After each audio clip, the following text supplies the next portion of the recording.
The news that comes out of the annual Los Angeles Auto Show is often about the future of transportation, and this year is no exception.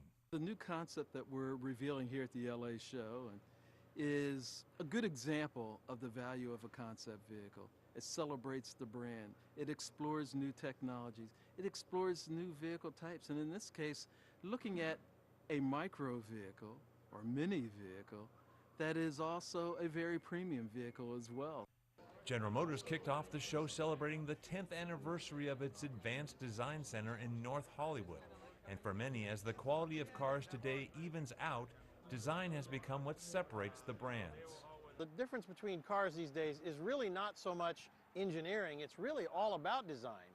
Because if you look at a car and it looks like a bar of soap, it's not going to draw you in. But if you look at a car and there's just something that reaches out to you, that's the differentiator. It's all about design. And with the economies of many formerly third world countries growing, today's car designers are busy creating personal transportation for the unique challenges in cities all over the world.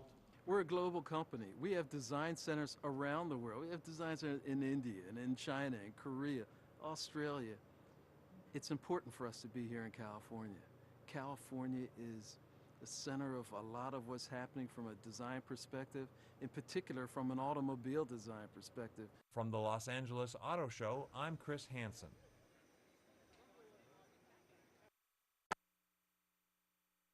Oh, I think it's really exciting. I spent a lot of time down here when we were building the EcoJet. The guys are great. So, it's a really exciting place. I like it's kind of away from all the corporate stuff, and they can work a little freer and, just kind of let their imaginations run wild, as you can see.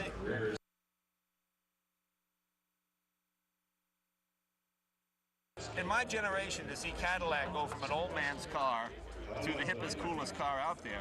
I mean, whenever we have the rappers and those guys, the music people, they all want Escalades, and everybody wants the Cadillac CTS Coupe. It's the most powerful car sold in America, just about, and it's got a proper manual gearbox. So, to me, to see Cadillac flipping around, and also Buick, I think that's real progress. It takes a long time to change people's minds about a brand, and to see Cadillac go to the standard again is very exciting. We developed the concept to appeal to people living in a large metropolitan area, a real urban setting. They're looking for something that might be a lot smaller in overall size, but they don't want to sacrifice on interior space, and they don't want to sacrifice on features and materials and premium materials and finishes throughout the vehicle. This is the idea of the whole concept is a real premium urban vehicle with an urban scale that is just pretty cool. And being a Cadillac, it's got to have a great attitude about it.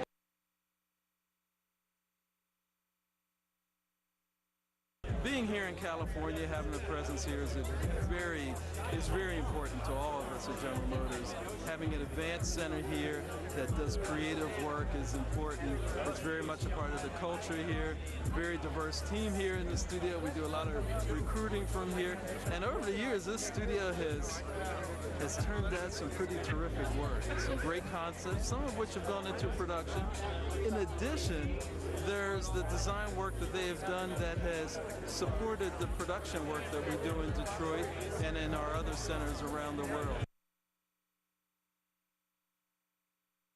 It's a vision of what a small Cadillac could be, and I think what really prompted it was a focus of how would you have a luxury vehicle that would live in the city, where size is a big constraint, where you want to focus a lot of room on the inside, but you really want something that's maneuverable, that's efficient, that's smart, that's wise for a future environment.